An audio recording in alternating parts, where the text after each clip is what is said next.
Hey there guys, and welcome back to Date Warp. We are back on the Linds route, and we have just finished up a little bit of experimenting with the force fields, this time with Linds's permission. And now Albin is wandering in, so let's see what he wants, I suppose. Albin enters the room and scowls at me. What are you doing out here? Assisting me with my inquiries. Albin rolls his eyes, apparently not appreciating Lin's odd turns of phrase.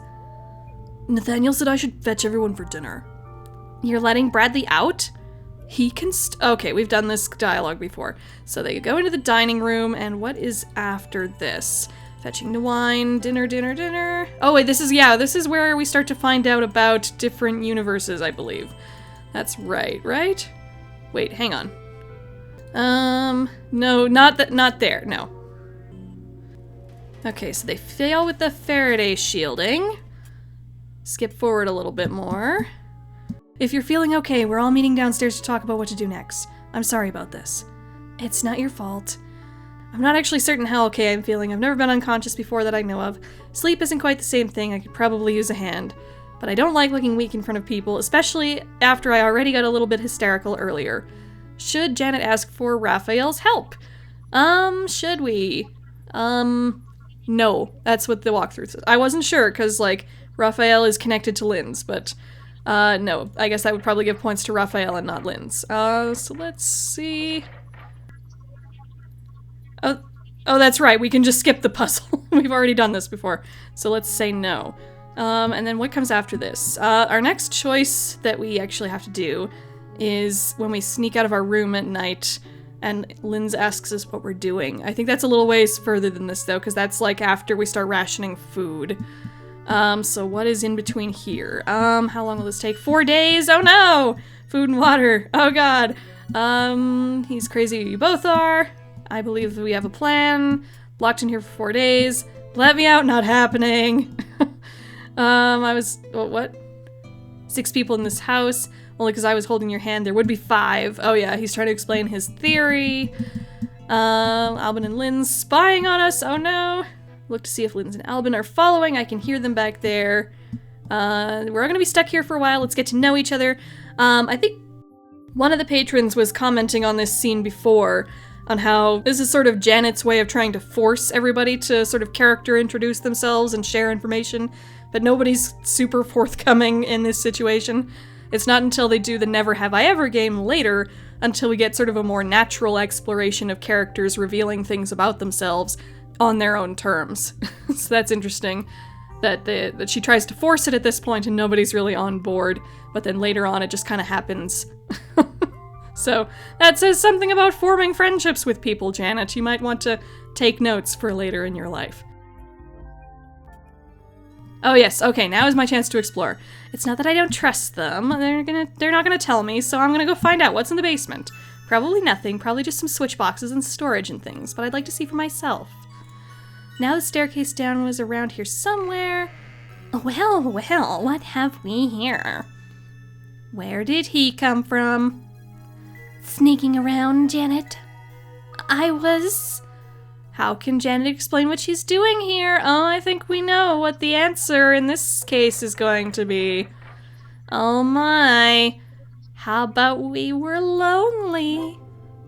If I'm going to bluff, I might as well bluff big. Actually, I was looking for you. Oh, really?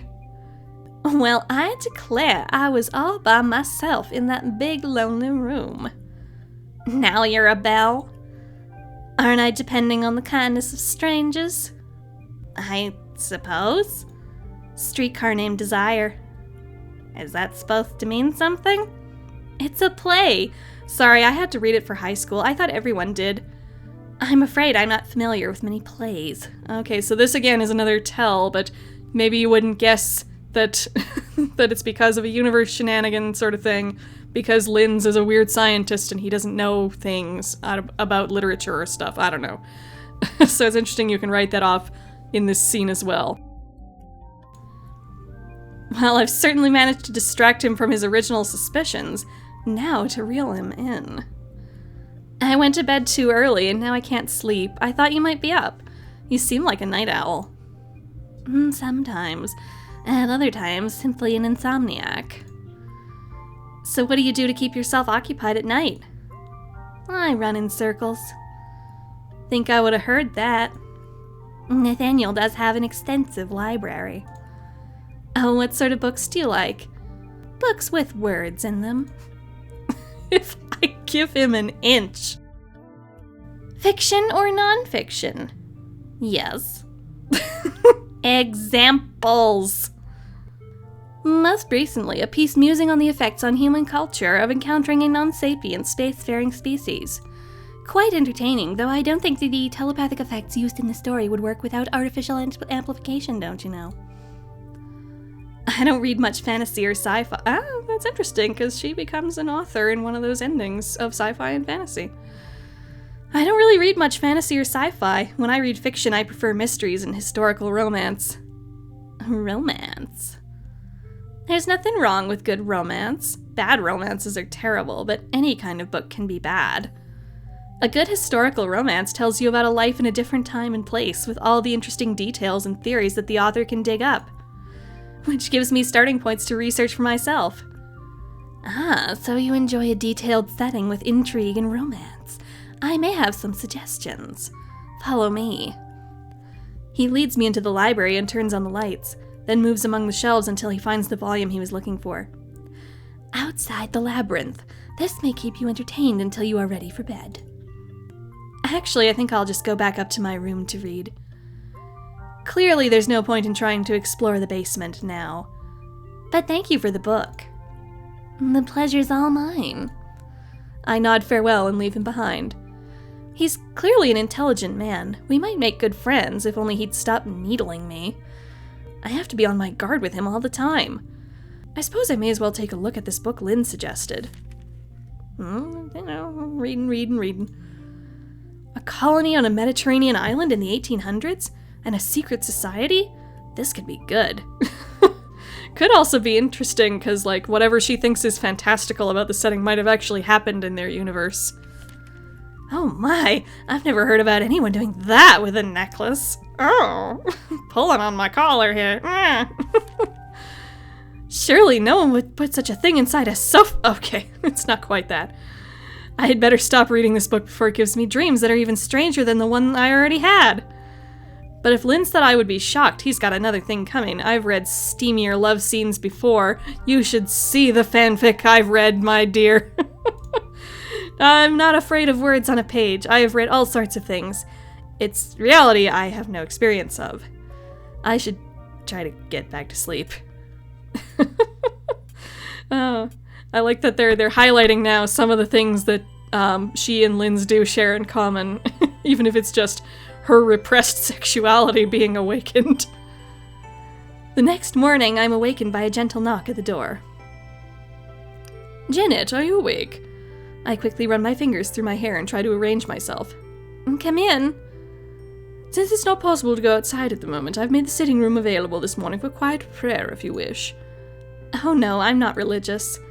Okay, so we have definitely done this before. What next? Oh, I think we are going to have the big reveal, and then we'll probably have the fight in the library. Oh, wait, I went backwards, didn't I? Shoot. This is all backwards. Okay, here we go. Okay, now we start talking about the internet and connections, and nobody knows what that is. Oh no, President of the Arab States. Oh no, Atlanta. Ah!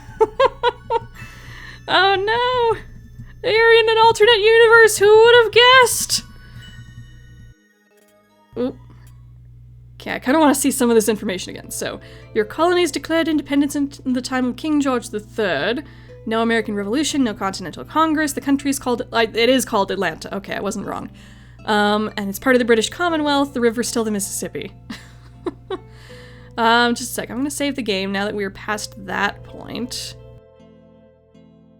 There we go. Okay, so they diverge there, and then we are going to have ourselves a fight in the library. You're a coward and a liar and a maniac, and I'm not going to forgive you for what you've done. What about you? You've been hassling us ever since you got here. You punched me in the face. You tried to kill me. If I tried to kill you, you'd be dead. Oh no! But in this case, we are not going to jump between them like before, because we are not aiming for Albin's respect or anything, or Bradley's respect for that matter either. So we are going to go get Nathaniel. How are we going to go get Nathaniel? Like that. I rush out into the main entrance, but nobody's here. Where did they go? Nathaniel! Everybody listens to Nathaniel. He can stop this. In a moment, I hear footsteps. Janet, what is it? Albin and Bradley! Nathaniel sighs and gathers his robes around him, heads into the library. Bradley's attacking people again? No, Albin came in and tried to pick a fight. So, you heard about Bradley and I? Where we come from? I heard, but I'm not sure I understand it. Suddenly, Albin comes boiling out of the library. Squealing rat. Yeah, we're really not gonna get in Albin's good graces in this run. That kind of stings, since we know so much about him now. Oh, man. He hustles past us and away. I'd better go check on them. Just want to find my sister!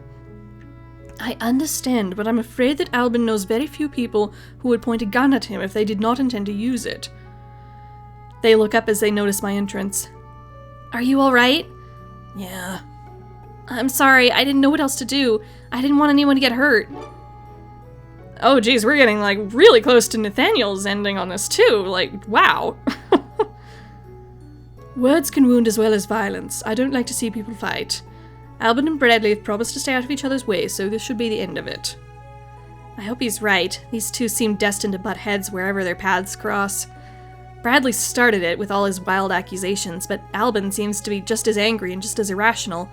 Why is he so determined to hate Bradley?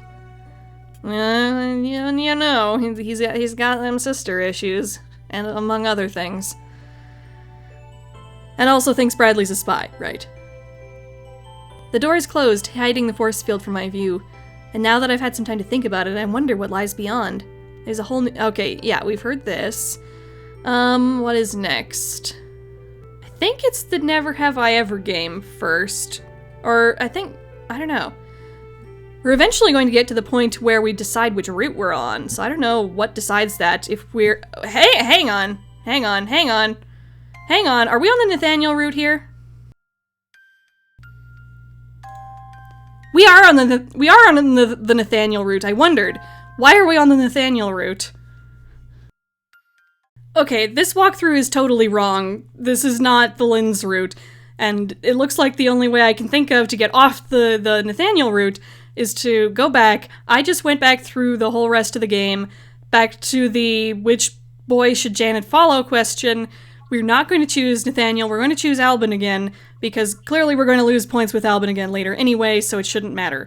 So let's follow Albin into the library. Okay. And it's pretty easy to lose points with Albin either way. Okay. Well, at least we still saved, so we're still good for Nathaniel's route either way. So we're going to talk to Bradley.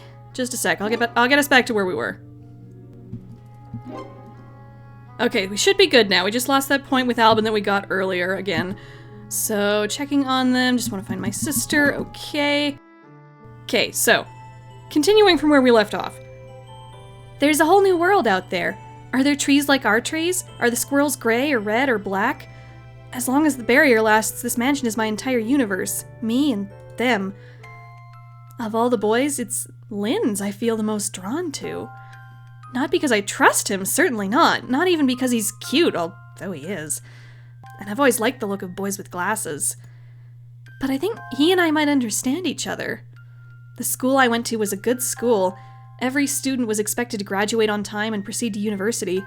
Truly failing would be scandalous, so I don't think any of my fellow pupils were stupid. But despite that, I stuck out. I liked studying too much, and I wasn't good at being social. Teacher's pet, smarty pants, bookworm, outcast.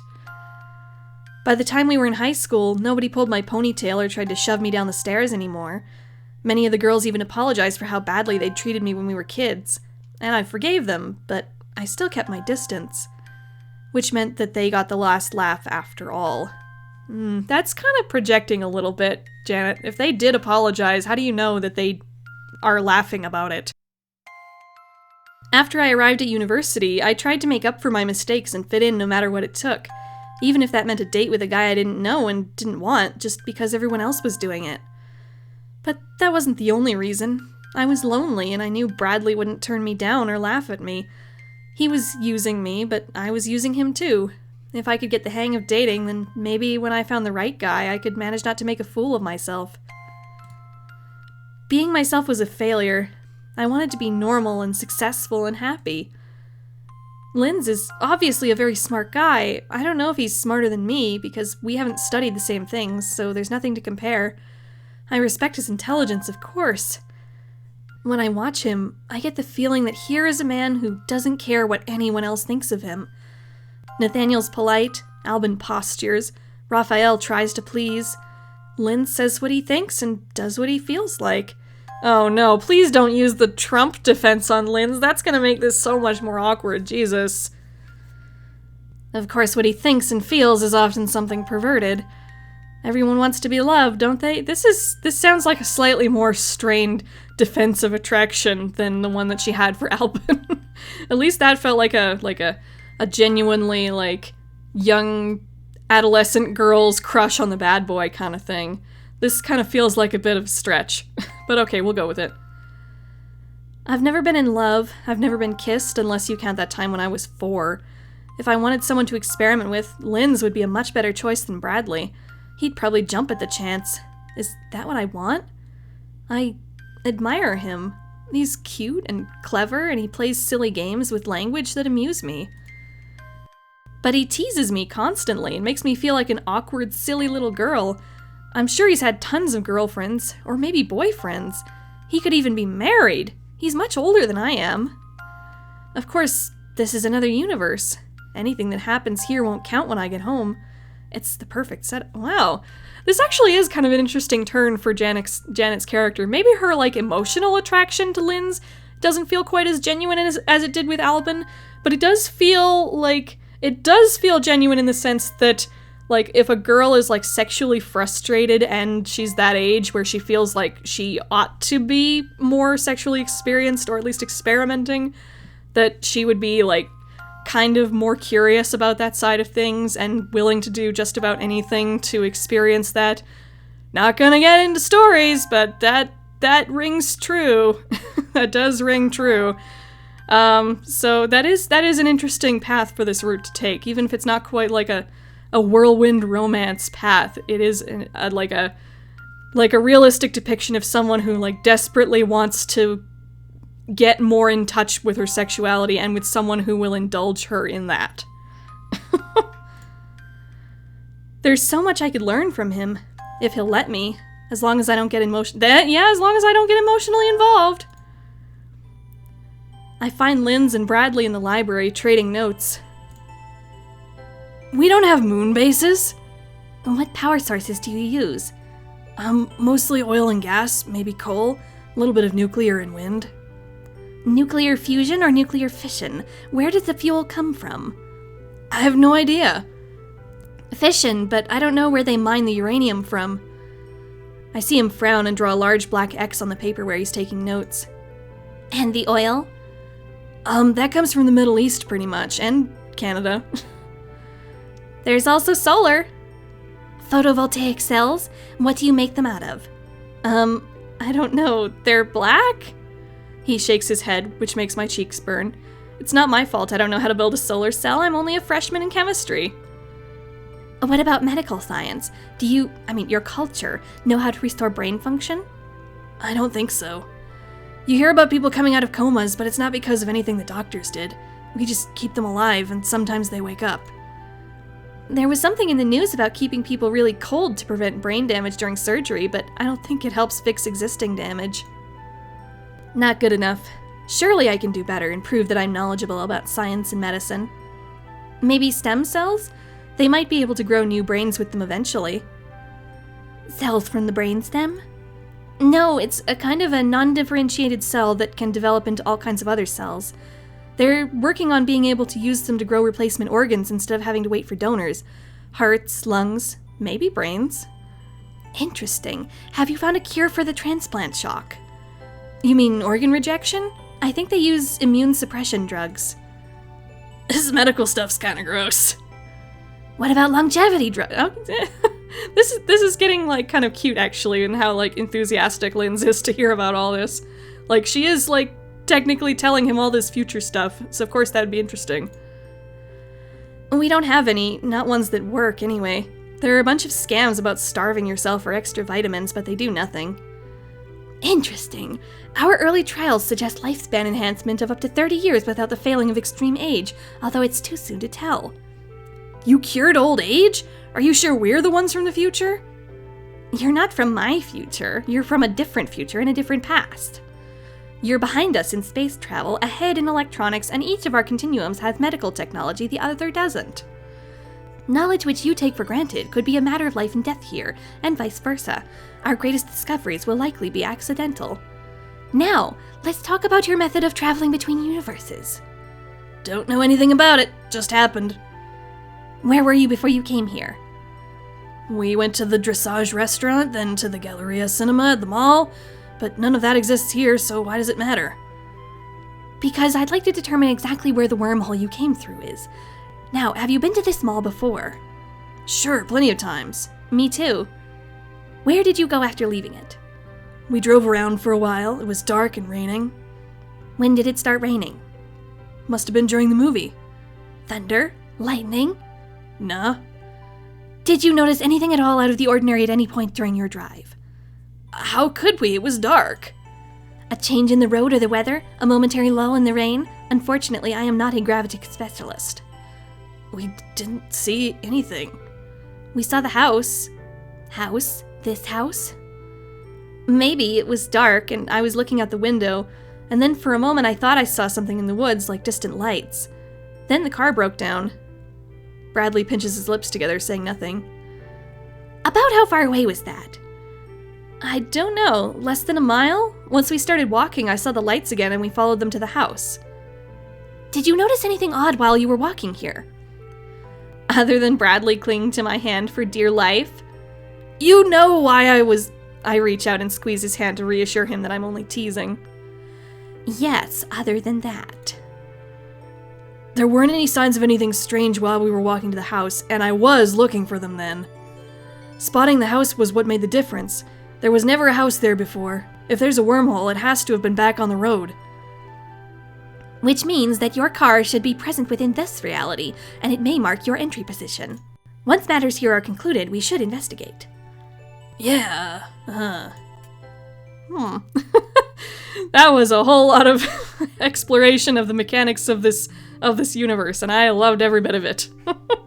Okay, so with the tension in the house calmed and dinner uneventfully behind us, we are all hanging around together again to do the Never Have I Ever game. Oops, I went backwards again. Is it Never Have I Ever? I think we've already gone through most of this dialogue. Okay, so we start with I've never cheated on a lover. You are in very respectful polyamorous relationships in your past. Good on you, Linds. Albin has cheated on a lover with her best friend. How should Janet respond to this information? Probably not well. Actually, I'm curious if scolding him would do the same in this timeline as it would have previously. Although, I don't know. Just a sec, I'm gonna save here. Okay, good. Yeah, and just to confirm that we are on the Linds route, there we go. Okay, so first I kind of want to see what it says when we stay quiet, so let's do that first. And just so we can get it out of the way for skipping the puzzle later. There we go. It's not really my business what he did to some girl in the past. So I suppose it's my turn. Well. Okay, yeah, so there wasn't much to that, so let's load back. And let's see what happens if you scold him when you're not on the Albin route, because I think the dialogue probably will be slightly different. That's awful! If you were mad at her, you should have just broken up with her honestly. He shrugs. No wait, that's later I think the dialogue will change. Okay, well, anyway, it doesn't matter I think. I've never snogged a man. Okay,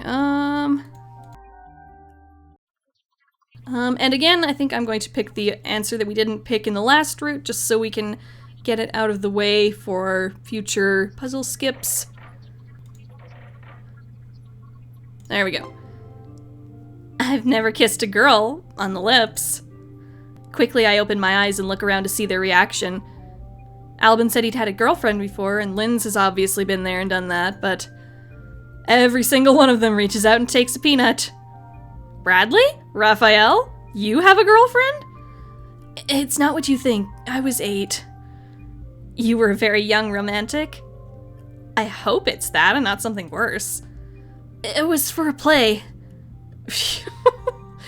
Raphael, you don't have to be so, embarrassed about that. It's kissing girls. It's what kids do.